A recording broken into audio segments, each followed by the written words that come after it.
PT e esse antipetismo, ele sempre foi muito enraigado na figura do Lula.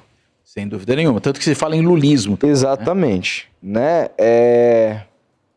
Claro, o Lula elegeu a Dilma 2 vezes, mas em 2018, embora não tenha sido tão aberto assim, o Haddad tinha tido muitos votos, acabou perdendo naquela oportunidade. O Lula foi preso, né? Então. O que eu te pergunto é com relação ao futuro da esquerda pós-Lula, porque ele vai para a última eleição dele, obviamente. Sim. E aí? O que o PT produziu? O que a esquerda produziu?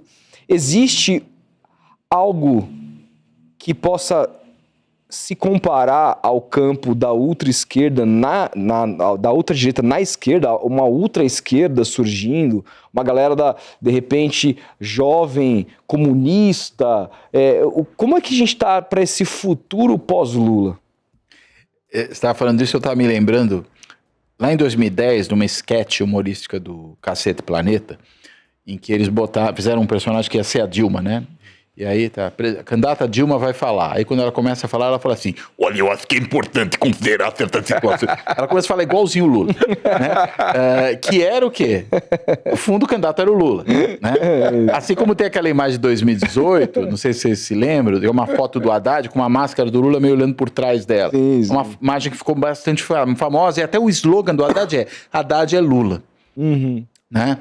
Haddad é Lula, é o slogan oficial. Era o slogan, né? Por quê? Porque realmente vocês têm toda a razão, você tem uma presença do Lula muito forte. É que no caso do PT é interessante, aí eu acho que a comparação com o bolsonarismo também é útil, né? Verdade, o Lula tem uma ascendência brutal, tem sempre aquela discussão, o que é maior, o Lula ou o PT? Uhum. Eleitoralmente na eleição nacional, é claro que é o Lula. Uhum. Agora, o PT, quando você compara com todos os outros partidos, também é o partido mais estruturado que tem. Sem dúvida. É o maior da América Latina, né? De esquerda, sem dúvida nenhuma, né? E talvez até em termos de estruturação, né? Dessa capacidade de ter uma máquina, ter uma militância, esse tipo de coisa. Já foi mais até, eu diria. Mas ainda é o mais forte dentre todos. E é também, isso as pesquisas mostram, o partido que tem mais identificação. Quando você pergunta para as pessoas se elas se identificam com algum partido, o PT sempre aparece muito à frente dos outros. Assim, sei lá, o PT tem mais de 20%, 25%, o próximo vai ter 2%, 3%, 5% no melhor momento. Então é muito díspare isso. Isso significa o seguinte: o Lula é maior eleitoralmente que o PT? Sim.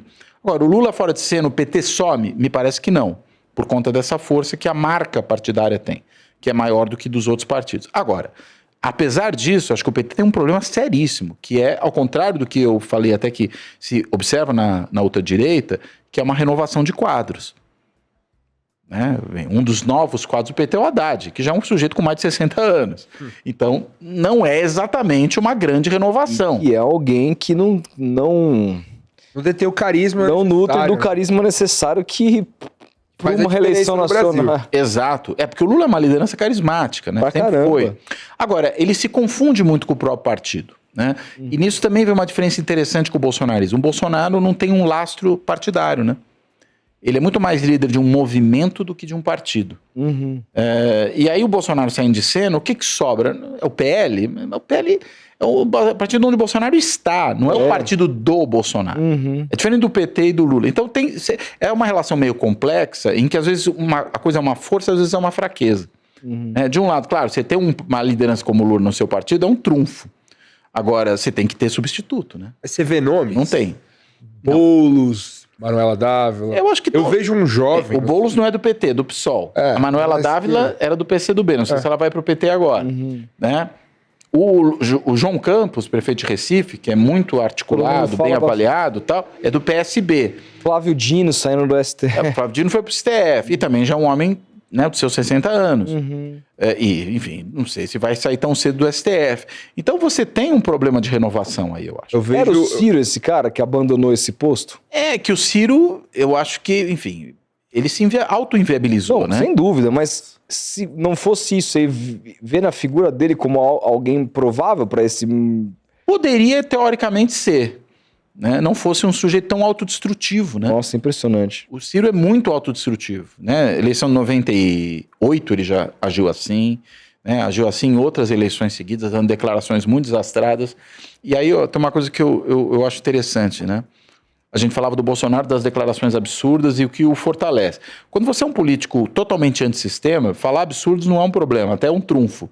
Mas quando você é um político normal, você não pode se dar o luxo de falar essas bobagens, porque aquilo te destrói. O que é bom para um é corrosivo para o outro. Muito louco E isso. o Ciro sempre tentou trilhar, Só você olhar que o Lula fala qualquer coisinha, tem uma péssima é repercussão. o Bolsonaro, é assim mesmo. O Lula falou aquela do celular, né? É. Padrões. A do celular, ou essa dos traficantes e dos viciados e tal. Enfim, e aí vira um desastre, né? Até acho que, enfim, o Lula se atrapalha com as palavras, né? Acho que são Concordo. frases muito mal formuladas. Eu acho que é mais isso do que propriamente o cara pensa isso, né? E acho que tem a ver com as características pessoais do próprio Lula, sua trajetória e tal. Agora, não é que ele está defendendo um absurdo, né? Me parece que ele... falar que, assim, que existe tráfico porque existe demanda, eu acho que é um fato real. Agora, você não pode falar que o traficante é vítima do usuário. Assim, não dá. Tem cabimento um negócio desse. E aí, claro que isso é devastador para ele. Nossa. Agora, se o Bolsonaro falasse coisa equivalente, não seria devastador, porque é só mais um dos O absurdos Bolsonaro que o falou Bolsonaro assim, tá disse. faltando papel higiênico, usa dos dois lados. Isso, Caga exato. menos, caga uma vez a cada 2 dias, lembra? Sim, Ele falou um sim. negócio desse. Falou na pandemia. Falou, cara. É. Porra, assim, Fora as frases que ele fez na como pandemia. piada, assim. Ele é o tiozão do churrasco, é isso aí mesmo. Não é levado a sério. Mas por conta dele ser esse político do contra, né? Então ele Então, o até cenário- extrai um benefício O disso. cenário para 2030 é totalmente nebuloso. assim. Eu acho que sim. Claro que em 2030 a gente falou de alguns nomes aqui, né? Quero ver lideranças jovens. Então, o Boulos eu acho que é uma. Renato Freitas, o que você acha? Então, o Renato Freitas é um cara meio enrolado, né? Ele agora se meteu esses dias numa confusão, numa briga de Uma rua briga em bizarra. Curitiba, né? Eu acho que ele é um político regional. Eu não acho que o Renato Freitas é um político de alcance nacional. Ele é um político paranaense. Pode até um dia vir a ser, mas não me parece. Acho que é diferente do Boulos, eu acho que é diferente do João Campos. Porque aí a gente está falando de políticos que, enfim, um é prefeito de uma capital importante do país, que é Recife. O outro foi candidato 2 vezes, né? A prefeito de São Paulo chegou às 2 no segundo turno. Não ganhou, mas chegou ao segundo turno. É uma liderança de projeção nacional. Já foi candidato a presidente. Tem uma certa liderança. Então, acho que são nomes de maior projeção, né? Tem uma visibilidade. Estão na política nacional, né? E são caras A que... Tabata Amaral, acho que é outra pessoa com esse perfil, quer dizer, está na política nacional. Mas você considera ela como do campo da esquerda? Eu acho que sim. Eu acho que a Tabata é uma política de centro-esquerda, a gente poderia dizer. Porque ela ficou muito marcada por votar, por exemplo, a favor da reforma Da Previdência, da né? Previdência. Mas eu não vejo como classificar a Tabata em outro lugar que não seja como uma política, eu não diria de esquerda, mas de centro-esquerda. Acho que sim. Né? Eu acho que de centro-esquerda, sim. Esquerda mais moderada, um Isso. pouco mais conservadora. Acho que é mais ou menos isso. Uma esquerda mais moderada, sim. Né? Mas não dá para dizer que ela é uma política de direita. Eu acho que é um equívoco classificar a Tabata como uma política de direita. Às vezes, maldosamente, as pessoas fazem isso, até naquele embate que tem no campo da esquerda. Né? Mas não acho que dê. E ela é uma figura que faz política nacional. Então, eu acho que para ter, que é o que me parece, não tem no Freitas. Né? Quer dizer, ele não é um político de... Ele até tem uma certa visibilidade nacional, mas ele não faz política nacional. Eu acho que essa é uma diferença importante entre esses outros que a gente viu. E do outro lado, essas figuras jovens, como o próprio Nicolas, que você citou, qual que você vê que é a possibilidade de um cara desse, daqui a um tempo, se candidatar e se colocar muito forte num campo, um cargo como a presidência da República? Eu acho que o Nicolas Ferreira é um nome forte. Eu acho que ele se comunica muito bem. Ele consegue ser uma versão mais atual, no certo sentido, do que o próprio Bolsonaro é. Esse cara que, vamos dizer, vai para um embate muito radical, mas tem público e tem eleitor. E um eleitorado que elegeu o Bolsonaro uma certa vez, sendo o Bolsonaro quem é, não me seria estranho eleger um político como o Nicolas. Acho que hoje ele ainda é muito jovem, inclusive, a meu ver, provavelmente é percebido como jovem demais por muita gente.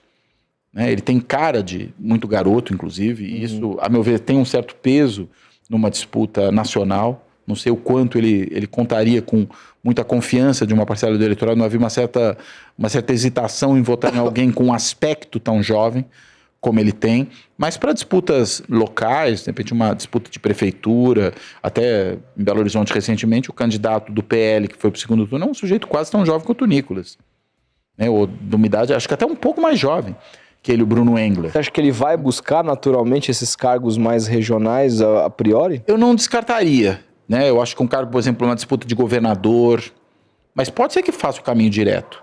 Isso não é uma coisa de ele não desgruda do Bolsonaro, né? Tá muito... Sim, porque é o mesmo eleitorado, né? Eles são políticos muito parecidos, num certo sentido. Acho que o Nicolas com uma particularidade que no Bolsonaro é uma coisa mais postiça e no Nicolas é mais inerente a ele, que é a relação com os evangélicos. Porque o Bolsonaro é casado com uma mulher evangélica, essa sim, muito essencialmente evangélica. Eu nunca vi um único discurso da Michelle Bolsonaro que não fosse um discurso o tempo inteiro focando em questão religiosa. Sempre falando em Deus, né? Sempre. O Nicolas nem é tanto, mas ele é filho de pastor, ele tem uma militância nesse campo, ele se declara como evangélico. O Bolsonaro, ele fica um pouco ali às vezes ele é, às vezes ele não é, da mesma maneira que os filhos. Né? Embora, por exemplo, na convocação da vigília, mas a vigília é por si um ato religioso, o Flávio resolveu assumir um discurso mais fortemente religioso, citando provérbios, citando, enfim, versículos da Bíblia e tudo mais, até dando lá o versículo exato, né? Falando, é daqui e tal, que eu estou tirando isso. Mas o Nicolas acho que tem esse pé, né, na condição de evangélico, sem ser um pastor, e tem um pé nesse discurso muito conservador e agressivo da ultradireita que o Bolsonaro também tem. Eu acho que ele é um cara com grande capacidade, e é muito seguido nas redes sociais, sempre sabe usar esse meio, com muita habilidade. Então eu acho que ele é um nome competitivo. Hoje o brasileiro tornou-se totalmente decisivo nas eleições. A gente está falando de quase 30% do eleitorado. Então, você vê esse campo evangélico abraçando o Flávio nas próximas eleições? Eu acho que em boa parte sim. Eu acho que muita gente sim. E não é à toa, eu acho, que o Flávio está assumindo esse discurso mais religioso nesse momento. Não só naquela convocação da vigília, mas, por exemplo... Você está dizendo que o Flávio ele não é tão evangélico quanto ele... Eu não acho que seja. Não tem um histórico, né? Uhum. O Nicolas tem. A Damares tem esse histórico. A gente pode falar de outros que tem. O Marcos Feliciano, né? O Silas, mano. O Silas Malafaia, sem dúvida, porque ele é um pastor, mas o Magno Malta, né, senador lá do Espírito Santo, enfim. Você tem alguns políticos que têm isso como uma característica mesmo da sua trajetória. O Flávio é um político de ultradireita, mas ele não é necessariamente um político identificado como uma coisa definidora dele, mas ele está colocando um pezinho aí, como o pai já fez. Pouco antes da eleição de 2018, o Bolsonaro vai com os filhos para o Rio Jordão ser batizado no Rio Jordão, né? Por um pastor, até aquele que foi candidato a presidente. Agora me escapou aqui o nome dele. O vascaíno lá, né? Ele é vascaíno? Cabo da Ciolo. Não foi o Cabo da Ciolo. Não. É um outro pastor. Agora me fugiu o nome dele. Mas enfim, daqui a pouco a gente pode lembrar. Mas ele fez esse movimento. Então acho que o Flávio está fazendo isso. Depois que houve a adesão do Alexandre Moraes, né, de determinar a prisão preventiva do Bolsonaro, antes agora da prisão definitiva, o Flávio falou, é uma decisão tomada por intolerância religiosa. Cá entre nós, não foi por intolerância religiosa, ninguém era contra as pessoas fazerem uma oração. O ponto é que o Alexandre Moraes achou que aquilo podia ser uma forma de criar um tumulto ali na região e criar um novo 8 de janeiro, um novo acampamento à frente de quartel, uma situação que favorecesse uma fuga do Bolsonaro.